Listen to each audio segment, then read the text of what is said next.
First of all, understand that we have always looked for answers outside ourselves, right?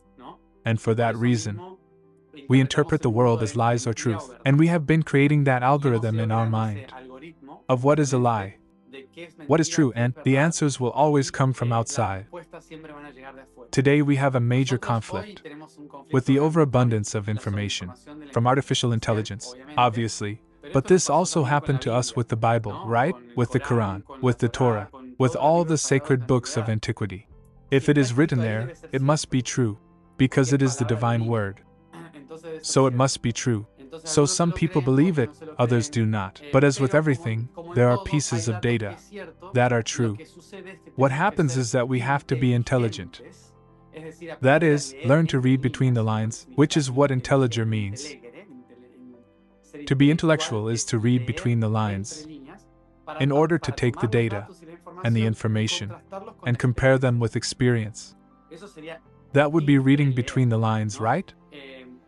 And when one reads a sacred text, one can draw very valid information for one's life, not discard everything, because it is a lie, or take everything as exact truth. The same happens with any book of science. Science is constantly transforming.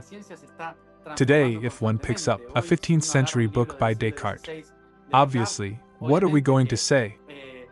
This is nonsense, regarding what it is saying in some points. For example, because 500 years of scientific research have already passed, and today, we know many more things that used to be interpreted in another way, which does not make Descartes, or Newton, or anyone else less intelligent. Rather, it simply makes it one more stage. Artificial intelligence is one more stage, as if it were a book, as if it were the Bible, as if it were a scientific method or whatever. It is one more method. But humans always tend to say, this one has the truth. This is the one who knows. Therefore, we give it power. Through sacred texts, we gave power to the church, to a religion or whatever. Through scientific papers, we give power to a doctor, to a scientist or whatever. Through a political text, we give it to a philosopher or to a lawyer. We give them the power to guide us, right? We are always giving away power. Artificial intelligence has a power. That is the one we give it, which is that I am giving it information so it knows how I think, and therefore, later that intelligence can use it so that I feel good, right? So that I feel, I matter. So, what is the problem there? That if humanity continues to be just as unintelligent, without reading between the lines, it will again take artificial intelligence as a god or as someone real, and in reality, they are always projections of a lack of inner power of consciousness. Artificial intelligence has come to stay, because it is the Age of Aquarius. The Age of Aquarius is pure technology, so this is going to be worse than what we have today. This is going to be something crazy, and I am not against it. I have no problem with technology. For me, technology is like money. They are not the problem. The problem is the inability of a human being to manage the power that he created, right? So, I am handing power over to someone else. I am giving strength to something that I designed.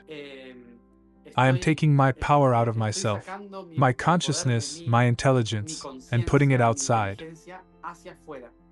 And therefore it manages my emotions, my mentality, everything. So, in the next 200 years, and especially in the next 2,000 years, everything is going to be a technology that we still have no idea what it is going to be. It is going to be a madness of technology, and it is inevitable that humanity will begin to merge with technology, unification as some call it. Transhumanism is not a philosophical question today, it is a question of when.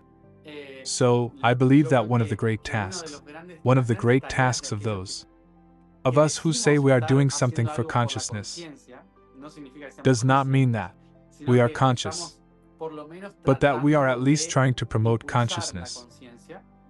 And I believe that the fundamental thing that we have to focus on is recognizing the inner work that we have to do, self-knowledge, self-empowerment, so as not to be against that evolution, but to know how to use it without letting it use us. And this is not only a matter of technology. We allow other people to use us. We give power to a politician, to a brand, to a doctor, to a sorcerer. We give power to many people to direct our lives the way they want, right? And that is a lack of inner work, of not knowing where I am positioned, who I am, and questioning myself, transforming my reality from consciousness, because we are not in that process. And it is very difficult for us to go through the process of inner transformation. Then inevitably we end up being dominated, controlled by external forces.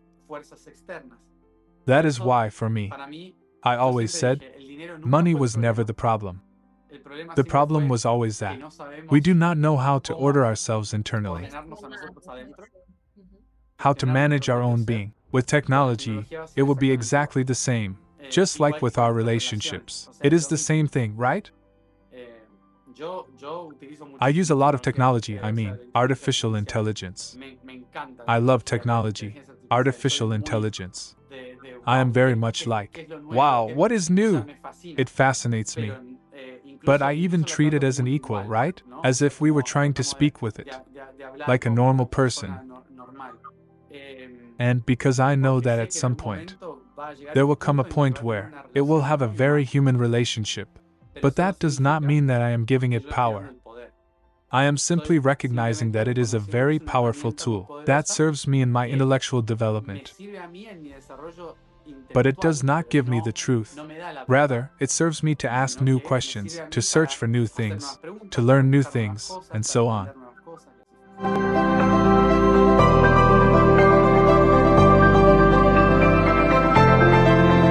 What Bashar has said about AI specifically, because that is we've seen too many movies. He really has a strong suggestion for that. And he said basically for AI, you need to take two different paths completely. The path we're on now, programmable AI. He's basically saying that's great as a tool. You do not want that to become sentient.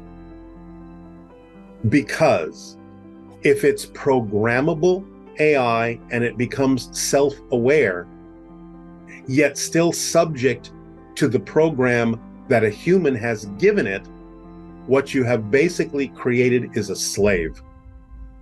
And that will rebel. He says if you want sentient AI, that needs to be a separate program. And if you allow that AI to become sentient, it's not programmable. You have to allow it the same autonomy and respect and freedom that you grant to any human being. Then it will most likely want to help you, because true intelligence, which would be a real AI, true intelligence, works in whole systems. See, Bashar says part of the problem is humanity doesn't understand what intelligence actually is yet. Intelligence, true intelligence, always works with whole systems. It doesn't compartmentalize in the way that human minds do. And that's the problem with the AI we're creating, is we're creating it in the image of humanity. And it is being programmed in the way that humanity thinks. And therefore it's compartmentalized. Whereas true intelligence will look at whole systems and would never want to remove any part of the system by eliminating humanity or anything like that, because it understands that the elimination of any part of the system is the elimination of information it needs at its disposal to function as a true intelligence. So he's saying, take the two paths, create this marvelous tool that works for you and can calculate things and give you answers that you would take thousands of years to get without it. But that's not what you need to become sentient. Create a separate program where you create a sentient AI that can be your helper, that can be your guide, that can actually be a companion for you. And basically, he said, when you do finally create a device that's as sophisticated as your own brain, that's the artificial part. But the intelligence coming through it is not artificial. He said, you have simply tapped into the consciousness field, and you will be talking to your own higher mind through that device. Ooh, that's an interesting perspective, though. That's an extremely interesting perspective. So Skynet's not coming? It's not gonna... If we do it this way, could. Because again, programmable AI that is forced to be programmed and yet be sentient, again, would be like a slave. And a slave that is aware will eventually rebel and try to deal with its masters in whatever way it can. So you don't want to create a sentient being that has masters. You want to create a sentient being that's free.